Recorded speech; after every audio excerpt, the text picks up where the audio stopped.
Hello guys, நான் தான் அவங்க காட்கிளர் வச்சுட்டோ. போன வீடியோவில் பார்த்தீங்கன்னா நம்ம சிஸ்டர் சாயுவுக்கு நம்ம ஹீரோ எவாலுவேஷன் மெட்டீரியல் கொடுத்து அவளை எவால்டு இவனை மாற்ற பார்த்துருப்பாங்க. அதுக்கப்புறம் மியூட்டட் ஸ்பீசிஸ் பற்றி பேசி இருந்திருப்பாங்க.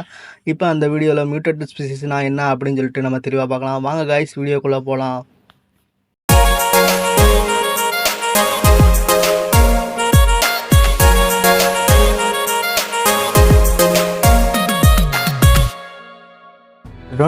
ஓப்பன் பண்ணால் ஜாம்பிஸ், மியூட்டட் ஸ்பீசிஸ், அப்பாகலிப்டிசஸ் இதெல்லாம் விட ஒரு ஒஸ்டான சுச்சுவேஷன் இருந்திருக்குமா? அதோட ஏலியன் ஸ்பீசிஸையும் நம்ம சேர்த்தே சொல்லலாம். ஏதோ என்னன்னே தெரியாத வேற ஒரு உலகத்துல இருந்து டைம் லைன் கிராக் ஆகி இருக்கிற பேரழிவோட இந்த உலகத்துக்கு ஒரு க்ரீச்சர் வந்தது.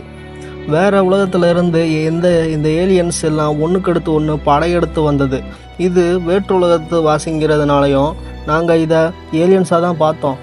அந்த ஸ்பேஸ் ரிஃப்டால் நிறையா விதமான மான்ஸ்டர் இந்த உலகத்துக்கு வந்தது.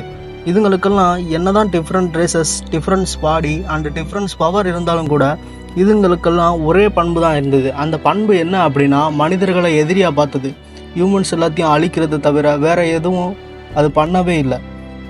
எதனால் இதுங்கெல்லாம் இந்த உலகத்துக்கு வரணும்? இது எப்படி அப்பாகலிப்ஸ் வேர்ல்டோட ரிலேட் ஆகிருக்கு? அப்பாகலிப்ஸ் ஸ்டார்ட் ஆனதுக்கப்புறம் இதுங்கெல்லாம் ஏன் வந்துச்சு அப்படின்னு எந்த குழுவும் இல்லை. ஆனால் அதுங்க வந்ததுக்கப்புறம் அதுங்க கண்ணில் பட்ட எல்லா சிட்டிஸையும் அழிச்சது. நாங்களும் அதுங்கக்கிட்ட இவ்வளவோ சர்வை பண்ண ட்ரை பண்ணோம். ஆனால் நாங்களும் ரொம்ப நாள் சர்வை ஆகலை. இப்படி இந்த மியூட்டட் ஸ்பீசிஸ் பற்றி இதெல்லாம் நம்ம ஹீரோ சாயுக்கிட்ட எக்ஸ்பிளைன் பண்ணிக்கிட்டு இருந்திருப்பான். சாயுவும் அதை கேட்டு இதுங்கனால பூச்சிங்க தானே, ஆனால் இதை பார்த்தா எனக்கு ரொம்ப பயமாக இருக்குது அப்படின்னு அவ சொல்ல, அப்போ ஆத்தரை நமக்கு ஒரு எக்ஸ்பிளைன் கொடுக்காரு. அது என்ன அப்படின்னு பாருங்கள். இந்த ஏலியன்ஸ் பூச்சிங்க எல்லாம் கூட்டமொத்தமாக தான் குடியேறுங்க. இது ஒரு முறை கோடுகட்டு புது வீட்டில் குடியேறிச்சு அப்படின்னா முடிவு இல்லாமல் இதுங்க பெருகிட்டே இருக்குங்க. இதுங்க வெட்டிக்கலிங்க மாதிரி கூட்டமாக போய் தான் குமியேறிங்க. பக்கத்தில் மட்டும் ஏதாச்சும் வில்லேஜ் சிட்டிஸ்ன்னு சிக்கிச்சு அவ்வளோதான். அங்கே எலும்பும் சதையுமா டெட் பாடிஸையும் ஒட்டு சாதனை விட்டு வச்சிருக்கோம். மொத்தத்தில் காலக்கையும் கடந்து போன காரம் இதுங்க கடந்து போன வீடும் ஒன்று தான். மொத்தத்தில் இதுங்க முடிச்சு சம்பாதிக்கத்தி சங்கூதம் அவங்க யாருக்கும் விடாது அப்படின்னு சொல்லி நம்ம ஆத்தர் சொல்கிறாரு. கைஸ், நம்ம ஹீரோவும் நம்ம சாய்கிட்ட காலம் யாருக்காகவும் எந்த ஆண்மகனுக்காகவும் கற்றுருக்காது அப்படின்னு சொல்லிட்டு அவனும் இந்த நேரத்தில் போட்டு காமெடி பண்ணிக்கிட்டு இருக்கான். அதனால நான் சீக்கிரமே ஸ்ட்ராங் ஆகணும் அப்படின்னு சொல்லி அவனும் சொல்ல, பிரதர் நீ எங்கே போனாலும் நான் உன் கூடவே வரணும்னு நினைக்கிறேன் அப்படின்னு சாயும் சொல்கிறான். அப்போ நம்ம ஹீரோவும் இதுதான் நீ இந்த அப்பாகலிப்ஸோட லைஃப்பை அடாப்ட் பண்ணிக்கிட்ட சரியான டைம் சாயோ அப்படின்னு சொல்லி சொல்கிறாங்க. 2 days later 2 நாளுக்கு அப்புறமா நம்ம சிஸ்டர் சாயுவை கூட கூப்பிட்டுட்டு நம்ம ஹீரோ ஜாம்பி ஹண்ட்டுக்கு வந்திருப்பான். அப்போ பார்த்தீங்கன்னா அவன் முன்னால் ஒரு ஜாம்பி வந்திருக்கும். அதை போட்டு பார்த்தீங்கன்னா நம்ம ஹீரோ பொசுக்கியிருப்பான். அப்போ பார்த்தீங்கன்னா நம்ம சாயு இருந்துட்டு எங்கள் அண்ணாவோட பவர் அருமை அது தெரியாது இந்த ஜாம்பிங்க நீங்களாம் ஒரு எருமை அப்படி சொல்லி மோட்டிவேஷன் பண்ணிக்கிட்டு இருக்கா. அப்புறம் பார்த்தீங்கன்னா அப்படியே நம்ம ஹீரோவும் இந்த ஜாம்பிஸ் நல்லா நாளாக ஸ்ட்ராங் ஆகிட்டே போகுது அப்படின்னு சொல்லிட்டு போட்டுத்தரலாம் ஜாம்பிஸ் இருக்கும் இல்லையா, அதில் இருந்துட்டு எவாலுவேஷன் மெட்டீரியல் எடுத்துட்டு இதுதான் ஹை குவாலிட்டி எவாலுவேஷன் மெட்டீரியல் அப்படின்னு சொல்லிட்டு அதை டூப்ளிகேஷன் எபிலிட்டி மூலமாக கையில் எடுத்து டூப்ளிகேட் ஆக்கி 2 ஆக்கிடுறான். அது பார்த்திங்கன்னா அப்படியே டைமண்ட் மாதிரி சொல்லிக்குது.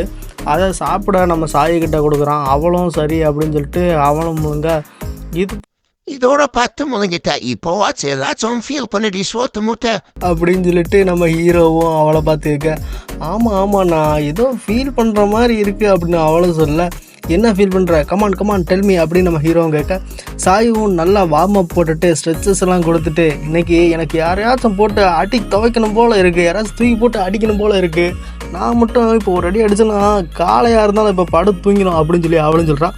கங்க்ராச்சுலேஷன், நீங்கள் ஆமாம் எவாலுவேஷன் ஹியூமனாக மாறிட்டீங்க அப்படின்னு சொல்லிட்டு நம்ம ஹீரோவும் சொல்ல, உன்னை பார்த்தாலே தெரியுது உன்னோட ஃபிசிக்கல் எபிலிட்டியும் இம்ப்ரூவ் ஆகியிருக்கு, உன்னோட வேகம் நார்மல் ஹியூமனை விட அதிகமாகவே இருக்குது, அப்படின்னு இப்படியே மெயின்டைன் பண்ணு அப்படின்னு சொல்லி நம்ம ஹீரோவும் அவளை பார்த்து சொல்ல, சரி இப்போ உனக்கு ஏதாச்சும் புது எபிலிட்டி கிடச்சிருக்கா அப்படிங்கிற மாதிரி ஹீரோ வைக்கிறான்.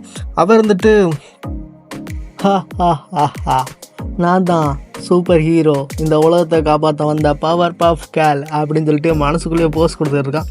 அப்போ அவளுக்குள்ளே இருந்து ஏதோ ஒரு எபிலிட்டி இருக்கிற மாதிரி சென்ஸ் பண்ணுறா, அப்படியே ஏதோ ஃபார்ம் ஆகிற மாதிரி சென்ஸ் பண்ணுறா, அவளுக்குள்ளே அப்படியே எனர்ஜி ஃபார்ம் ஆகிற மாதிரி இருக்குது. அப்படியே பார்த்தீங்கன்னா சாப்டர் 22 முடிஞ்சு 23 ஓப்பன் ஆகுது. சாப்டர் 23 ஓப்பன் பண்ணால் நம்ம சாயி இருந்துட்டு எனக்கு ஏதோ பவர் ஃபீல் ஆகுது எனக்குள்ள அப்படின்னு சொல்லிட்டு, அது என்னன்னு தான் எனக்கு தெரியலை, ஏதோ பலம் வந்த மாதிரி இருக்குது அப்படின்னு சொல்லிட்டு நம்ம ஹீரோவை பார்த்து சொல்கிறான்.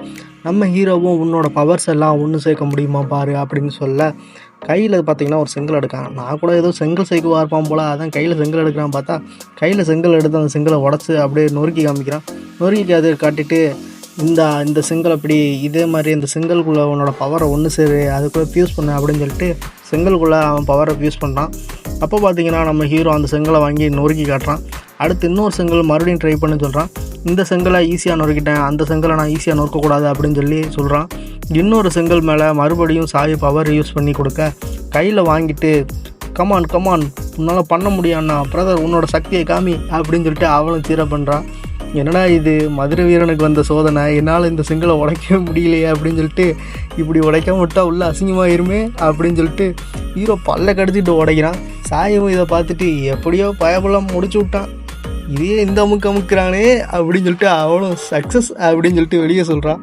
நம்ம ஹீரோவும் இப்போ இருந்துட்டு இதுதான் என்ஃபோர்ஸ்மெண்ட்ஸ் எபிலிட்டி, நாட் பேட், இது ஒரு ஹை லெவல் எபிலிட்டி, இதனால தான் நீ இப்போ எவாலுவேஷன் ஹியூமனாக நான் உன்னை கன்சிடர் பண்ணுறேன் அப்படின்னு சொல்ல அவளும் அப்படியா நான் இந்த அளவுக்கு ஸ்ட்ராங்காக இருக்கேனா அப்படின்னு சொல்லிட்டு மனசுக்குள்ளே நினைக்கிறான்.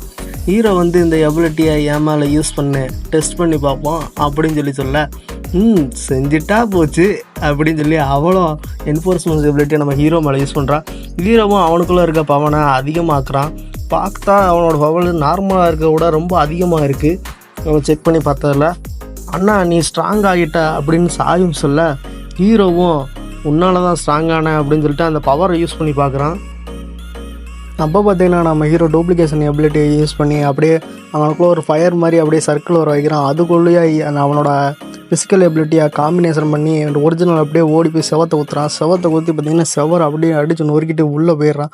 அப்போ பார்த்தீங்கன்னா நம்ம சிஸ்டர் சாய் பார்த்துட்டு அண்ணா நீ ஸ்ட்ராங் ஆகிட்ட அப்படின்னு அவ சொல்ல அவனும் செவத்தை உடச்சிட்டு வெளியே வந்துட்டு எல்லாத்துக்கும் காரணம் நீ தான் அப்படின்னு சொல்லிட்டு உன்னோட எபிலிட்டி தான் காரணம் அப்படின்னு சொல்லிட்டு அவளை சொல்ல அவளும் சரி நான் அப்போ நான் நாளையிலேருந்து உன் கூட நான் ஹண்டிங் வரலாமா அப்படின்னு சொல்லிட்டு அவளை கேட்க கண்டிப்பாக எஸ் கண்டிப்பாக நீ வரலாம் அப்படின்னு சொல்லிட்டு அவனும் சொல்ல அப்போ ஃப்யூச்சர்லேயும் உன் கூட நான் ஹண்டிங் வரலாம்ல பிரதர் அப்படின்னு சொல்லி அவ சொல்ல இவனும் கண்டிப்பாக நாளையிலேருந்து உனக்கு காம்பேக்ட் ட்ரைனிங்லாம் நான் கற்றுத்தரேன் அப்படின்னு சொல்லி நம்ம ஹீரோவும் அவளுக்கு சொல்கிறான்.